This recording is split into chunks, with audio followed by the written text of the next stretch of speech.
Hello everyone, welcome to my channel. दोस्तों, मेरे channel में आप सभी का स्वागत है और जो न्यू सब्सक्राइबर हैं उनका हार्दिक अभिनंदन है। दोस्तों, कैसे हैं आप सब? मैं अंकिता जबलपुर से कर रही हूँ आप सबका स्वागत।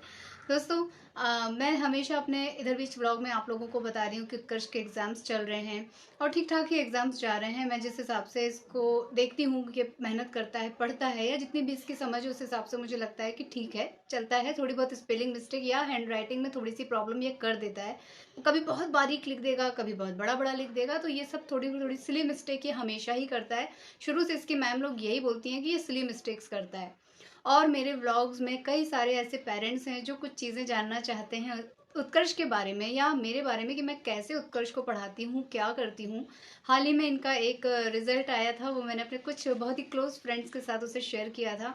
उनमें से भी कुछ मम्मियाँ थीं जो बहुत अच्छा उन्होंने आशीर्वाद दिया, बहुत अच्छी विशेस दी वो रिजल्ट देख के। तो यही है ना कि हर पेरेंट चाहते हैं कि उनका बच्चा जो है अच्छे से मेहनत करे, अच्छी अच्छी चीज़ें सीखे। और कई पेरेंट्स ने कमेंट डाउन भी किया था कि अंकिता, थोड़ा सा आप बच्चों के लिए बताइएगा कि क्या इनका शेड्यूल होना चाहिए। इवन कुछ पेरेंट्स बहुत परेशान हो जाते हैं क्योंकि बच्चे बहुत क्रैंकी हो जाते हैं। जब उनको आप प्रेशर डालोगे या पढ़ने को बोलोगे तो वो क्रैंकी होने लग जाते हैं, वो उस पढ़ने में उनका मन नहीं लगता और उसी समय उनको नींद, भूख, सारी दुनिया भर की जितनी चीज़ें हैं वो उसी टाइम पे होती हैं। तो कमेंट्स पढ़ के मुझे याद आ रहा था कि उत्कर्ष को, हालांकि ऐसा कभी मैंने देखा नहीं, लेकिन फिर भी ये बच्चों की हैबिट होती है। एटलीस्ट मैंने तो यही सारी चीज़ें अपने बचपन में की है, तो मुझे तो अपना बचपन ही याद आ रहा था कमेंट्स पढ़ के। कुछ ऐसी चीज़ें मैं बताऊंगी जो मैंने अपनी स्टडी के टाइम पे सीखी हैं और वही सारी चीज़ें मैं इसके साथ फॉलो करवाती हूँ, इसको वही सारी चीज़ें सिखाती हूँ और ध्यान देती हूँ कि ये उसे ज़रूर करे। क्योंकि एक बार हम पेरेंट्स अगर थोड़ा सा ध्यान इधर उधर कर देते हैं या बच्चों पे थोड़ा दया कर देते हैं कि हाँ बेचारा थका आया है, बेचारा ऐसा बेचारा वैसा, तो बस वहीं पे नैया डूबने लग जाती है। तो यहाँ पे आपको थोड़ा सा स्ट्रिक्ट होना है, अदरवाइज मार पीट के तो बच्चे नहीं पढ़ने वाले हैं और ओवर प्यार लाड़ से भी वो नहीं पढ़ते हैं। बच्चों की स्टडी के लिए टिप नंबर 1 है मेरी कि जो हम अपने किचन में काम करने के लिए सोचते हैं या हम अपने घर के लिए सोचते हैं कि हमारा ड्राइंग रूम सुंदर होना चाहिए, किचन सुंदर साफ सुथरा होना चाहिए, बाथरूम हमारा साफ सुथरा होना चाहिए, वैसे ही बच्चों की स्टडी टेबल साफ सुथरी होना चाहिए। वो एरिया साफ सुथरा होना चाहिए जहाँ पे बच्चे बैठ के पढ़ने वाले हैं, या 1 से 2 घंटा भी अगर वो पढ़ते हैं, वो पूरा क्लीन होना चाहिए, इतना अट्रैक्टिव होना चाहिए कि वहाँ उनको पीसफुल लगे, वहाँ उनका ध्यान केंद्रित हो। ना कि बिस्तर पे जहाँ हम सो रहे हैं वहीं रजाई में घुस के बच्चों को पढ़ा रहे हैं, खुद पढ़ रहे हैं, तो वो एक थोड़ा सा आलस वाला माहौल हो जाता है। बहुत ज़्यादा बच्चे ध्यान नहीं दे पाते हैं। तो जहाँ पे आपको पढ़ना है, एक तो वो स्टडी टेबल होनी चाहिए, बिस्तर नहीं होना चाहिए, प्लस स्टडी टेबल का मुंह जो है वो पूर्व दिशा की ओर होना चाहिए। यानी कि जब आपका बच्चा स्टडी करता है, किताबों को खोलता है, तो उसका जो है फेस जो है वो ईस्ट के साइड में होना चाहिए। ये बहुत ज़रूरी है। हर अच्छा काम, हर शुभ काम हम पूर्व की दिशा में करते हैं, पूजा पाठ से लेके सब चीज़ें, क्योंकि वास्तु के हिसाब से वो सही है। वैसे ही स्टडी के लिए ये ज़रूरी है कि आप पूर्व दिशा में मुंह करके जब बैठते हैं तो आपका ध्यान ज़्यादा केंद्रित होता है, कंसंट्रेशन ज़्यादा होता है आपका। तो सबसे पहली बात, बिस्तर पे बैठ के बच्चे ना पढ़ें, इस बात का आपको ध्यान देना है। अगर किसी रीज़न की वजह से बच्चा इस बिस्तर पे बैठा भी है तो भी वो पूर्व दिशा की तरफ अपना फेस कर ले और फिर पढ़ाई करे। तो जब भी आप पढ़ने की बात करते हैं और बच्चे पैं पैं या क्रैंकी होने लग जाते हैं, या उनको उसी टाइम पे कुछ ना कुछ उनको प्रॉब्लम हो जाएगी, भूख लग जाएगी, प्यास लग जाएगी, नींद आने लग जाएगी, तो भी उनका मन पढ़ाई में नहीं लगेगा। हम कितनी भी ज़बरदस्ती कर ले वो दिल से नहीं पढ़ेंगे। हमारे डर की वजह से वो बैठ तो जाएंगे बट उनका मन पढ़ाई में नहीं लगेगा। और अगर ये सारी प्रॉब्लम बार बार हो रही है तो एक छोटी सी टिप है, वो मैं लिख के बता दे रही हूँ ताकि आप लोगों के माइंड से स्किप ना हो। सभी पेरेंट्स इसे ज़रूर कीजिएगा, ये बहुत वर्क करती है।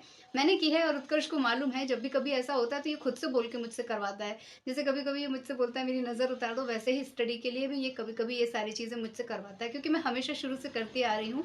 ये मैं लिख के दे देती हूँ सेकेंड टिप।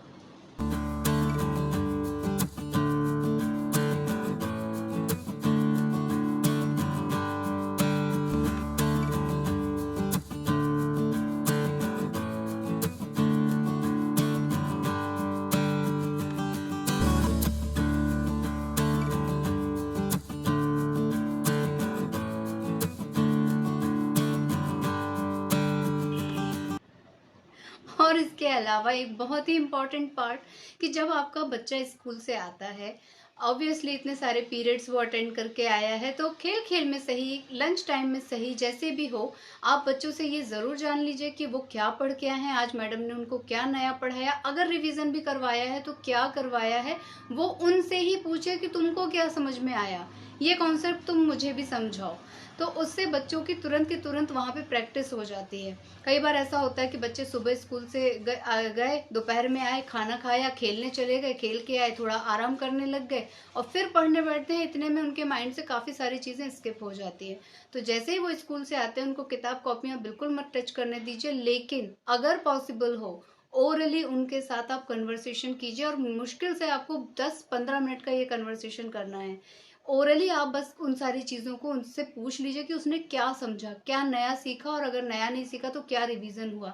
उत्कर्ष ये काम ज़रूर करते हैं कि ये जैसे ही स्कूल से आते हैं, ये खाना खाते हैं फ्रेश होने के बाद, और उसके बाद तुरंत बैठ जाते हैं, क्योंकि शाम का टाइम इनको खेलने के लिए चाहिए होता है। अगर इनके पास कोई वर्क नहीं होता है या स्कूल में वर्क नहीं कराया होता, तो ये 1 पेज इंग्लिश 1 पेज हिंदी ज़रूर लिखते हैं, और वो भी कुछ अगड़म भगड़म या बुक का नहीं, क्वेश्चन आंसर ये लिख के मुझे दिखाते हैं, उससे इनकी हैंड राइटिंग भी सेट होती है, प्लस एक बार रिवीजन हो जाता है। तो यही सारी चीज़ें मैं करवाती हूँ इसके साथ, और ये मुझे बिल्कुल ध्यान देना पड़ता है। दुनिया की सारी चीज़ें इधर उधर हो जाएं, लेकिन इसमें मैं बिल्कुल पीछे नहीं हटती हूँ, बिल्कुल स्ट्रिक्ट हूँ इस मामले में। और जो बीच में इनका रिजल्ट गड़बड़ाया था, तो इस बार मैंने अपनी तरफ से धमकी दी है कि बिल्कुल रिजल्ट डाउन नहीं होना चाहिए। तुम अपनी तरफ से 100% दो, उसके बाद अगर कुछ और होता है तो वो मेरे लिए चलेगा, लेकिन तुम्हारी तरफ से लापरवाही होगी वो मुझे कतई नहीं चलेगा। और इतना अगर हम स्ट्रिक्ट रहेंगे दोस्तों, तो ही जाके इनकी हैबिट बनेगी, क्योंकि आज के समय की जो पढ़ाई है उसका लेवल बहुत हाई है, बहुत ज़्यादा एक्सपेक्टेशंस टीचर्स को भी होती हैं, और पढ़ाई का पूरा पैटर्न चेंज हो गया है, सिलेबस चेंज हो गया है। जो चीज़ें मैंने शायद 6-7 में पढ़ी हैं वो ये अभी ही पढ़ रहे हैं 3rd में। तो मैं ये नहीं कह सकती हूँ कि आगे कितना तगड़ा कंपटीशन होगा या आगे और क्या क्या चीज़ें इसको फेस करनी होगी। सो जो एज पॉसिबल एज हो सकता है वही मैं इसको करवाती हूँ। जो मैंने खुद की स्टडी के लिए की थी वही चीज़ें मैं कर रही हूँ इस टाइम पे उत्कर्ष के साथ। और बीच में थोड़ा बहुत लापरवाही एज अ मदर मैं कर देती हूँ, थोड़ा छूट दे देती हूँ, थोड़ी इसके साथ फिल्में देख लेती हूँ, थोड़ा जॉय हम लोग कर लेते हैं आपस में, वो भी बहुत ज़रूरी है। आप लोगों ने जो थोड़ी बहुत चीज़ें मुझसे पूछी थी, मैंने उनका जवाब आपको दे दिया है, और इसे मुझे शेयर करने में कोई प्रॉब्लम नहीं है, क्योंकि हर मदर चाहती है कि उसका बच्चा अच्छे से पढ़े, खुशी खुशी पढ़े, अच्छे से उनको सारी चीज़ें समझ में आए।